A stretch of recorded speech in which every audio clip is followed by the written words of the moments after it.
كمثل الذين من قبلهم قريبا ذاقوا وبال أمرهم ولهم عذاب أليم كمثل الشيطان إذ قال للإنسان اكفر فلما كفر قال إني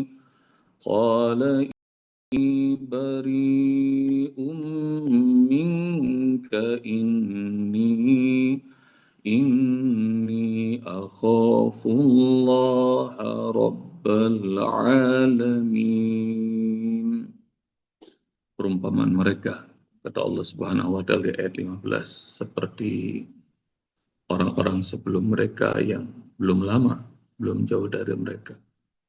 Semuanya merasakan bagaimana azab Allah karena ulah tangan mereka sendiri. Dan mereka telah merasakan azab siksa alim yang pedih. Kemasali syaitan, persis seperti perbuatan setan.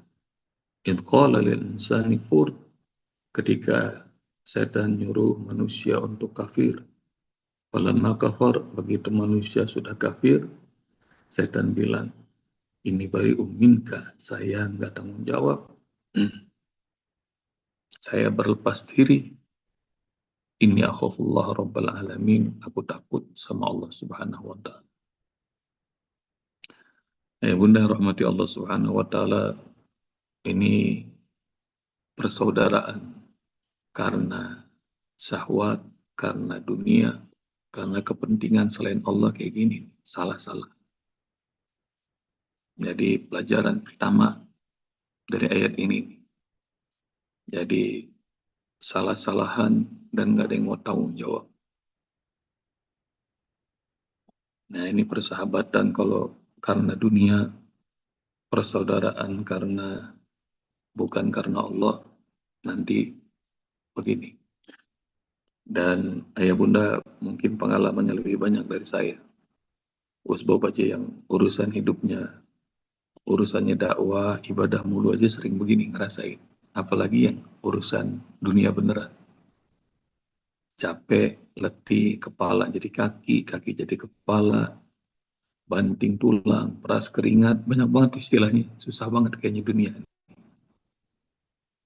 Udah begitu, udah segala-gala dikorbanin, kita jadi korban. Itu sama. Orang munafik belain Yahudi, ntar Yahudinya kabur, munafiknya belangsak. Dan lagi rame persis nih ayat nih. Kenapa ya kita kalau lagi belajar ayat Al-Quran gitu, pas banget gitu ayatnya. Yahudi pada dibantuin sama pemimpin-pemimpin negara muslim. Aduh, pas banget. Kayak waktu kemarin kita lagi bencana Sumatera, pas banget tuh ayatnya kita lagi pelajari. Jadi seperti lagi Allah pertontonkan. Ayat ini turun kepada kalian seperti ayat ini turun kepada Muhammad SAW dan para sahabat. Dan itu yang disebut Al-Quran itu selalu baru. Ayat benar. Nggak pernah usah. Maka ntar kena gocek, kata Allah. Kalau saling bantu dalam permusuhan, nanti rugi. Wala ta'awanu alal ithmi wal udwan. Jangan saling tolong-menolong. Jangan saling bantu dalam perbuatan dosa dan permusuhan. Itu dalam surat ayat apa tuh ayat benda? Ngetop banget tuh. Wa ta'awanu alal birri wa taqwa. Wa la ta'awanu alal ithmi wal udwan. Cari ayatnya. Kalian tolong menolong dalam kebaikan dan ketakwaan saja. Jangan pernah tolong menolong dalam perbuatan dosa. Apalagi wal udwan, permusuhan. Iran yang diserang, kenapa mau ke Iran?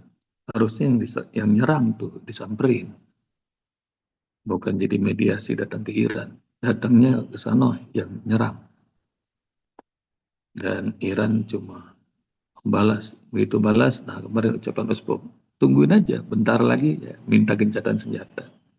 Udah mulai ketakutan, kita tunggu.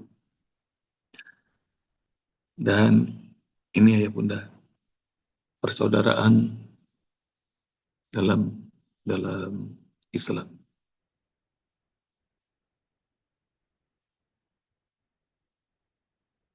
Falamma kafar, qala inni bari'um minka inni akhafullaha rabbal alamin. Nyuruh-nyuruh untuk kafir.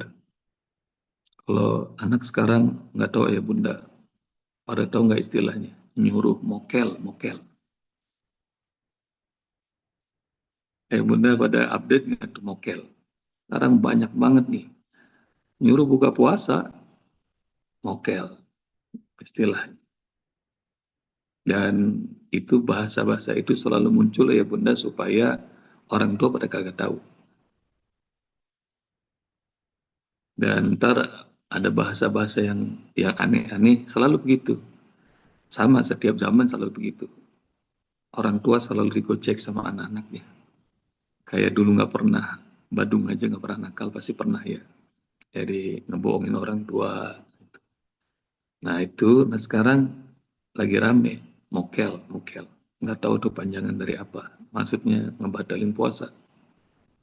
Di rumah sahur, nanti buka juga ikutan buka seperti orang puasa, padahal di luar. Nah istilah mereka, mokel. Itu juga gitu. Kalau nggak mokel, nggak keren di pertemanan anak-anak. Tapi Masya Allah, itu pentingnya, nah ini pelajaran kedua, pentingnya bersahabat dengan orang baik.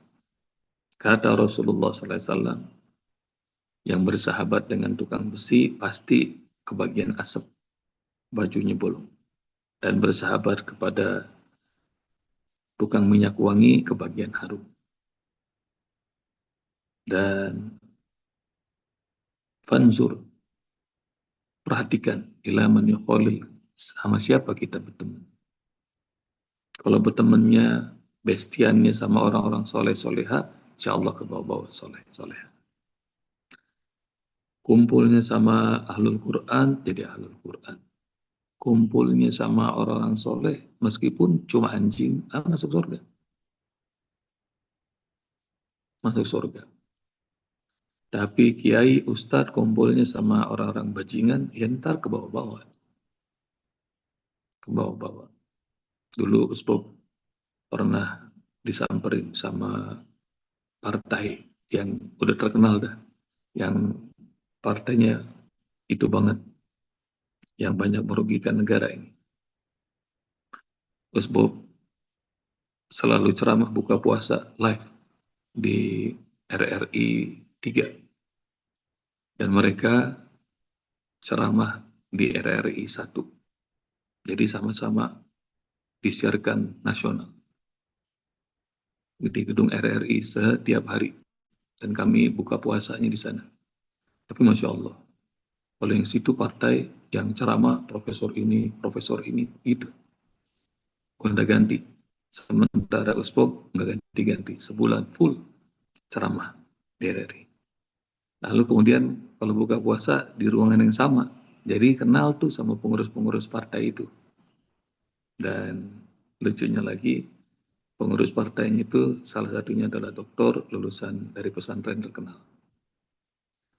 Dan mereka ngomong gini, Masya Allah, kami ini gonta-ganti aja pembicara, kami kewalahan nanggapin pertanyaan-pertanyaan ini pendengar. Usbop ini setiap hari, Masya Allah.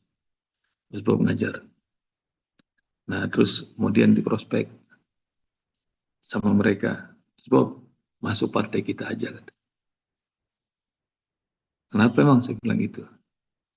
Kalau Usbop masuk di tempat yang udah terang, itu mah cahayanya nggak kelihatan.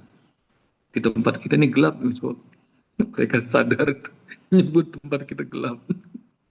Jadi kalau di tempat gelap, cahayanya usbab tuh kelihatan dengan jelas, kata dia. Ini ini yang usbab bilang tuh, ayah bunda. Kalau berteman sama sama orang baik terjadi baik. Berteman sama orang buruk, itu cahaya jangan-jangan lama-lama padam itu. Jadi menurut mereka nanti usbab cahayanya bakal nerangin kita katanya. Kalau nerangin kita. Kalau saya ngomong kagak didengerin gimana? Itu kan sama tuh ketika Pak Mahfud MD ngomong di DPR. Pak Mahfud nggak usah ngomong kepada kita, kita ini Korea-Korea katanya. Ngomongnya pemilik partai. Ingat kata kalimat ada seorang pimpinan DPR yang ngomong gitu ke Pak Mahfud MD. Jadi Masya Allah. Jangan-jangan kalau kecemplung ke sono usbok, wah udah nggak bisa ngaji kayak gini setiap hari nih, Insya Allah. Jadi udah jauh lebih nikmat ngeliatin wajah-wajah ayah bunda setiap hari daripada nerima duit yang banyak, proyek-proyek yang kagak jelas, ntar ujung-ujungnya masuk neraka. Ntar tiba-tiba dipanggil KPK pakai rompi orange, nauzubillah. Jadi, dah poin kedua. Jadi bertemannya milih-milih ya, bunda. Poin kedua tuh berteman milih-milih. Ini Bunda Eti Suryati kayaknya udah senyum-senyum aja untuk cerita barusan. Karena curhatnya panjang deh Bunda Eti itu sama Usbob. Jadi nggak usah diceritain Usbob, udah puyeng dah urusan begitu kata Bunda Eti. Saya masih ingat tuh. Bunda Eti ngomong di Cianjur. Dan nggak cuma Bunda Eti sendiri, banyak yang alhamdulillah Allah selamatkan di kelas online ini. Jadi Allah kumpulin ketemunya sama orang-orang baik. Kenapa? Karena begitu sudah datang BPK, udah datang KPK, udah macam-macam yang datang, udah salah-salahan udah pasti itu. Antara yang kena salah ya kita yang kecil-kecil, yang gede-gede maka kamu tanggung jawab. Kata setan, ini bari uminka, gua nggak mau tanggung jawab. Gitu. Lu korban udah pasti itu. Jadi poinnya adalah milih-milih ya, ayah bunda, berteman untuk milih-milih. Dan harus pegang prinsip ayah bunda. Yang ketiga nih, sebab bilang, diulang-ulang. Kenapa? Karena manusia kepelupa. Kemarin kan sudah disebut tuh di ayat 15. Yang poin ketiga, harus pegang prinsip, ayah bunda. Hidup tuh harus pegang prinsip. Jangan karena orang rame, kita ikut-ikutan. Semuanya kesasar, ikut kesasar. Semuanya pada korupsi, pada nipu, ikut nipu. Jangan. Hidup tuh nggak boleh begitu. Hidup itu, nah ini tausiah buat Usbo, buat ayah bunda semuanya. Hidup itu harus punya prinsip, harus selalu ikut aturan Allah. Karena biarin kalau karir kita nggak naik, kita nggak dapat proyek, hidup kita susah, tapi kalau kita dapatkan pekerjaan yang halal, apalagi duitnya banyak, udah cukup. Nggak usah pengen sama yang aneh-aneh. Karena yang aneh-aneh itu pasti ngerugi. Ntar gue nggak tanggung jawab, kata setan. Nah jadi sebab pesan buat dari pribadi, buat ayah bunda semuanya. Hidup pakai prinsip, ikut aturan Allah. Yang taat sama Allah, taat Rasul, pasti menang.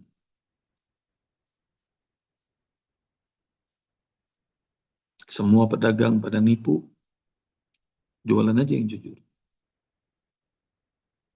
Rasulullah SAW pernah masuk ke pasar Madinah, lalu melihat tumpukan korma, lalu kemudian Rasulullah SAW masukin tangannya ke bagian bawah, apa ini? Basah, kata Rasul. Yang atasnya kering-kering, bagus-bagus. Maka kemudian beralasanlah banyak penjualnya, kata Rasulullah, laisa minna man ghasyana. bukan termasuk umatku yang menipu orang lain. Cari hadisnya itu. Rasul sidak di pasar Madinah. Bukan termasuk umatku yang nipu kalau dagang. Nggak boleh. Semua pedagang nipu. Kalau nggak nipu, kalau nggak ngurangin timbangan, nggak ada untungnya sebab cuma pengecut. Kalimat pedagang pengecut. Rezeki itu nggak bakal ketukar. Dan lihat bagaimana Rasulullah SAW ngajarin dagang. Dagang dengan jujur, dagang dengan adil, dagang dengan kalau ada kurang pun diceritain.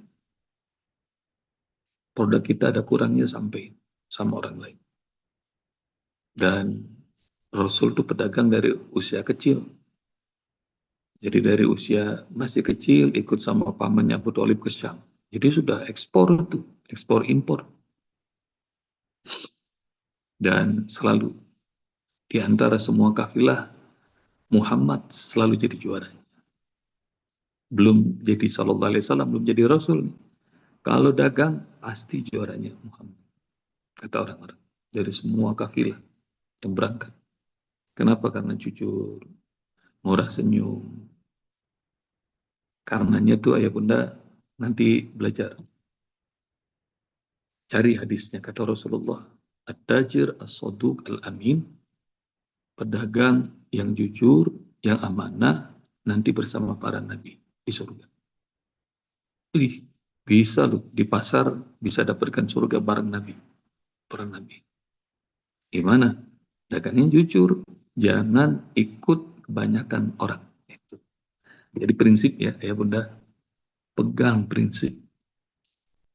Jangan buka warung makan, sepi, sebelah rame. Nah itu mah centongnya kagak beli sih. Oh, pakai mahar. 2 juta beli centong. Nah istilah-istilah mereka. Ini mah gara-gara dikirimin ini. Sana tebar garam. Enggak, jangan begitu. Semuanya harus pakai prinsip, ya bunda. Yakin rezeki dari Allah. Sama orang muamalah harus bagus. Ikutin aja aturan Allah, nanti semuanya bakal beres. Harus yakin. Poin keberapa tuh? Poin ketiga. Sekarang poin keempat. Inni akhafullah rabbal alamin. Setan, jin, iblis, takut banget sama Allah. Dan manusia itu yang innal insana li rabbihi lakanut, berani nantang sama. Dan belajar ayah bunda, semua makhluk tuh takut sama Allah. Semua makhluk. Kalau dalam surah Al-Hajj, alam tara anallah yasjudu lahu man fis samawati wa man fil ard. Tidakkah kau perhatikan semua muah di alam semesta ini, di langit, di bumi, semuanya sujud pada Allah. Sudah Allah bilang semua muah di langit dan bumi, ditetilin lagi sama Allah. Wasyamsu wal qamaru wal nujumu wal jibalu wasyajaru wa kasirun minan nas wa kasirun haqqa alaihi azab. Matahari, bulan, bintang, gunung-gunung, manusia, semua hewan melata, semuanya sujud takut pada Allah. Wa katsiran haqqa alaihi azab. Tapi di antara manusia banyak banget yang Allah tetapkan azab. Kenapa? Yang gede-gede aja pada takut sama Allah, langit, bumi, semuanya takut. Ini doang nih, yang kecil, manusia yang kena azab. Wa may yuhinillah fama lahu min mukrim. Siapa yang Allah hinakan, gak mungkin bisa mulia. Jadi maknanya, kalau pengen hidup kita ini mulia, cuma satu caranya, sujud, tunduk pada aturan Allah. Kalau nggak ikut aturan Allah, pasti sengsara aja, sengsara. Nah, munculkan rasa takut sama Allah Subhanahu wa Ta'ala. Ya bunda. munculkan supaya apa? Supaya kita selamat, bahagia, sukses dunia dan akhirat. Udah jam 6 lewat, ayo Bunda. 4 poin. Mudah-mudahan ini jadi pelajaran buat saya dan kita semuanya. Dah, jangan kegocek sama setan. Pegang firman Allah ini, dan insya Allah mudah-mudahan terus kita selamat. Dan nanti di Yasin, surat Yasin itu pesan Allah, wala tattabi'u khutuwatis syaitan. Jangan ikut langkah setan. Langkah setan nggak usah diikutin. Langkah siapa? Ya langkahnya Rasul aja ikutin. Wa ma atakumur rasul fakhudhu wa ma nahakum anhu fantahu. Di ayat berapa tuh? Kemarin. Ayat 7. Yang diajarin Rasul, terima. Yang dilarang, tinggalin. Dan jalan Allah itu insya Allah menang. Jazakumullah. Assalamualaikum warahmatullahi wabarakatuh. Waalaikumsalam.